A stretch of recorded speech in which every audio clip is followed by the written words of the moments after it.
Hello, Equipment War here, and welcome to my arc, which I have been supposed to do a video about this character for such a long time. So many people have asked me about that because I did a video of this for almost, I think it's a year ago now, and I never covered what skills and the skill setup and things like that I did. Because I said it was just a build in progress, and many people have asked me about that, and actually that video gets so much more popular than I ever would imagine it would be. So I have felt really bad for leaving so many people in the dark when I'm not explaining what I'm actually doing in the videos. So I just want to say I'm very sorry for being this slow. So in this video I'm going to clear things up, hopefully, and I hope you guys are going to enjoy it. Just keep in mind that I have not played this character against a map higher than tier 12. I don't know how it will fare against higher tiers of enemies, maps. In the tier 10 maps, no problem, you can see it's just wrecking stuff, and it's actually really fun to play. But I don't know how the really high endgame viability are for this build. Yes, so everyone knows it, but it's certainly a fun build to play. And it clears really fast, so that's that. So, with that out of the way, we are going to soon take a look at my skill tree and what I have come up with. So, it's a little bit different from my old version, so keep that in mind. And I tried to do some improvements, try to get this character to be as powerful as possible. But one little problem with Arc, it seems it has quite bad damage scaling. And I have used quite a lot of currency, well, not a fortune or anything, but I have done my best to try to get some good gear for this character, and I'm quite happy with the gear.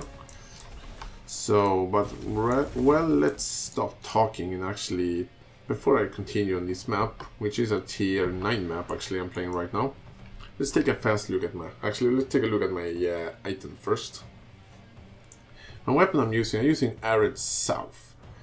The better one would be to use, I think it's Arid Nord, or the one that actually have added lightning damage to spells, which would be a better one, but I like this staff, and an alternative to this staff would be to use a Pledge of Hand, which would be a really nice staff to this one, instead of using this one. But I'm using this staff specifically for the damage penetrate 20% lightning resistance, which is quite awesome.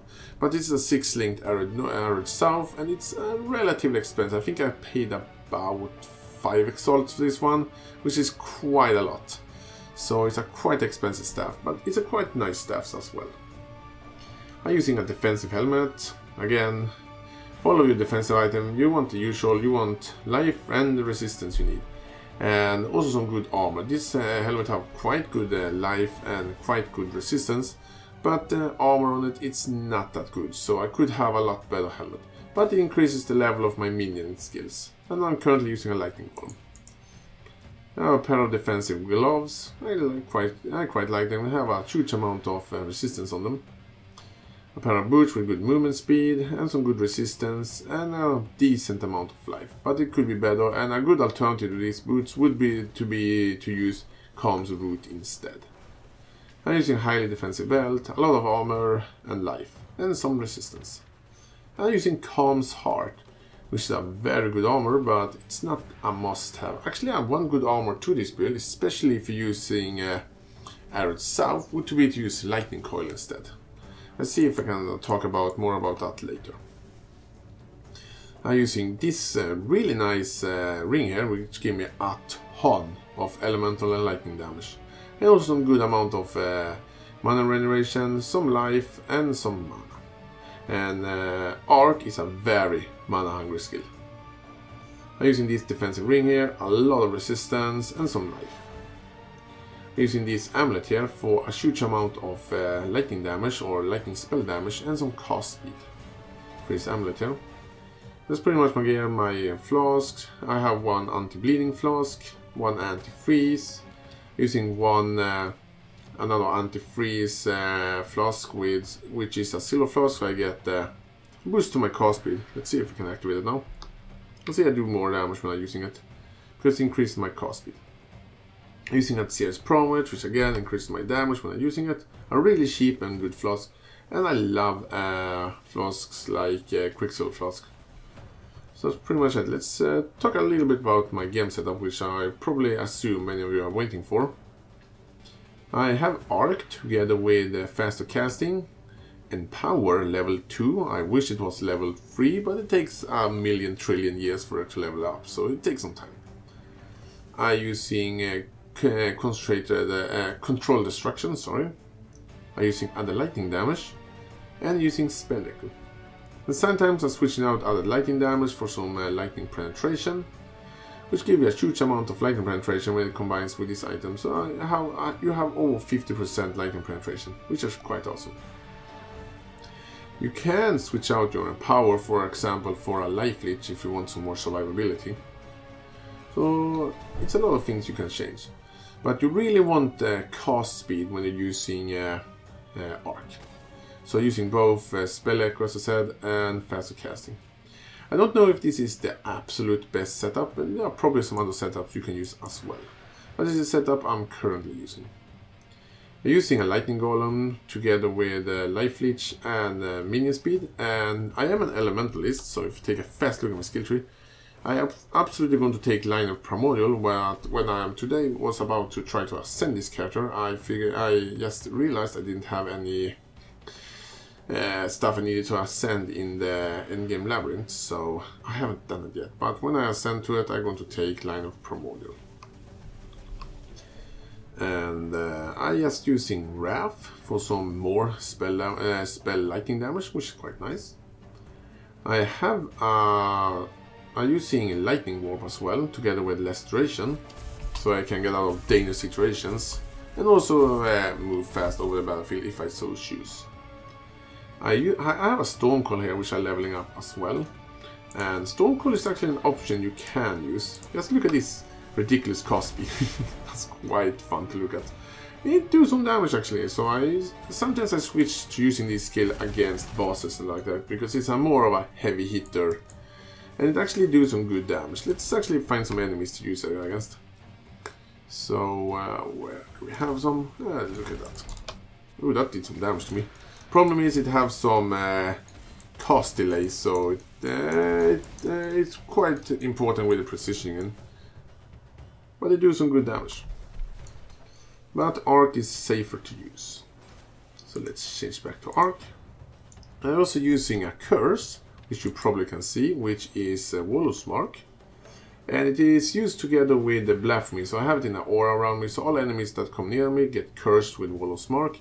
And I'm getting Life Leech and Mana Leech from those enemies, which are cursed, and I have a chance to get Endurance Charges. It's always good, because it's protect you, and protection is always nice. Let's take a fast look at my skill tree now. As I said before, my Ascendancy skill tree, I'll take Program of Calamity, Shape of Dissolution, and Beacon of Ruin. And if I should be honest, it would maybe be actually a better idea to actually not take Beacon of Ruin and elemental damage, and just take these ones instead, because it will provide you with more damage. This is a more of a luxury, but I think I should actually have taken Line of Primordial and these ones before I taking Beacon of Ruin. So I probably should do that. Anyway, here is how my skill tree looks like. I went for in the which I took Occultist Dominion, Heart and Soul, and Deep Wisdom. I'm pretty much taking pretty much all lightning damage I can take in this part of the tree. I took Lightning Walker, I took Cruel Perception, Deep Thoughts, the whole big lightning wheel. And I went down here. I have Elemental Overload because I'm not concentrating on crits. And when I crit, I get a good boost to my damage, thanks to Elemental Overload. I have Crit Recovery for some mana regeneration. And I have Assassin's Haste here for some increased cast speed, movement speed, and a little bit of mana regeneration. Maybe not the best jewel, but a quite cheap jewel. I'm using Stormweaver for the lightning damage and some increased mana regeneration. You can make this character to use to convert some of the lightning damage into what was the name for that now? Ice damage instead. If you're using Call of the Brotherhood, the unique ring, you can convert 40% of your lightning damage into cold damage, which will make that your cold damage will apply. And if you use 2 of those rings, you could technically take Breath of Rim. Oh, actually not Breath of Rim, take Heart of Ice. If you're doing that. So that's one option you can do. I have Cruelty of Flash for some more life, because you want a lot of life. I have Light of Divinity, Elementalist. I have another Yule Sock here with increased lightning damage. And actually this is not the best Yule, but it give me some lightning damage. And the burning damage I actually do apply, because I do actually ignite enemies. But it's a very small amount of damage, but something. And increased strength and dexterity is quite nice as well. I have Discipline and Training, Retribution, Sentry. I have these mana life regeneration nodes here. I really need some mana in this build because, as I said before, Arc is a very mana hungry skill, as you can see there. 84 mana per cast. So that's quite expensive when it comes to mana. I use Rightness Decree for some even more mana. I have Devotion, and I'm using a staff, so I went for Willing Barriers to give me a good, give me a better chance of getting to block some attacks. So give me some about 10% more chance to block. Actually, give me 12% additional chance to block, which is about 30% chance to block when I'm using this staff, which are quite nice. I quite like that. If you want some crit chance, you can take these notes here, but I don't really recommend it. I have another Yule Sword here. I'm using Survival Secret for some mana regeneration and some elemental damage. A very cheap Yule to get. I have Shaper, and I have another Yule Sword here. This one is actually much better than the other ones. I actually craft this one myself. It has lightning damage when wielding a staff, lightning spell damage when wielding a staff. It has increased maximum mana and some cast speed. And I have the nice big life here. This is pretty much how my skill tree looks like, and if you have any idea of improvement, I would love to hear those ideas. But let's see if we can actually defeat the boss on this map here. And then if you have any questions about all the things I just shown, please let me know. Let's teleport down here. I really love using Arc. It's one of my favorite spell skills. And actually one thing I hope Grand Games will do for Arc, you know, if you know what threshold rules are for something. Oh, by the way, let's stop talking about that and actually fight the boss on this map here. Those bosses have an ability which I don't want to get hit by. But here you can probably see what is the biggest problem when it comes to Arc. It is a very bad single target skill. Well, it do some damage, but you can see it takes quite a bit of time to break down or just kill a boss like this. But it do some damage. Maybe lightning penetration would do better against them. Actually, I do have a lightning penetration. Let's switch it out and see if we can see any different. Let's take away the faster casting. So now we have some more lightning penetration. It actually seems pretty much the same actually. Even when we have about 50% lightning penetration right now. And you're dead. This is actually a map which have 2 bosses. So we have one more boss to defeat. Let's activate our Golem again. Golem is a good distraction. By the way, you don't want to, if you're fighting against the Blackguard Tempest, don't stand in that aura you can see right there, because it will just do your lightning resistance not good. But a lot easier to fight this enemy without having to fight against that bloody annoying Blackguard with a sword actually. So much rather do this. You're going down quite nice actually. I don't want to stand in front of that orb, because that orb hurt.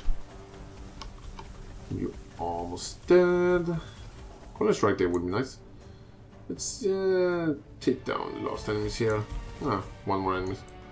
So this has been my video on my Arc Lightning Witch. If, by the way, I'm going to get some good damage boost when this leveling up. And going to be interesting. I'm going to see how much damage I do when I get another level on, because level on spells do increase the damage quite a lot, so it's going to be interesting. But anyway, I hope you guys like this more in-depth video, and again, sorry if I have been so slow by doing this video, and I hope you guys will enjoy it anyway. Anyway, thank you all for watching, and I see you guys soon.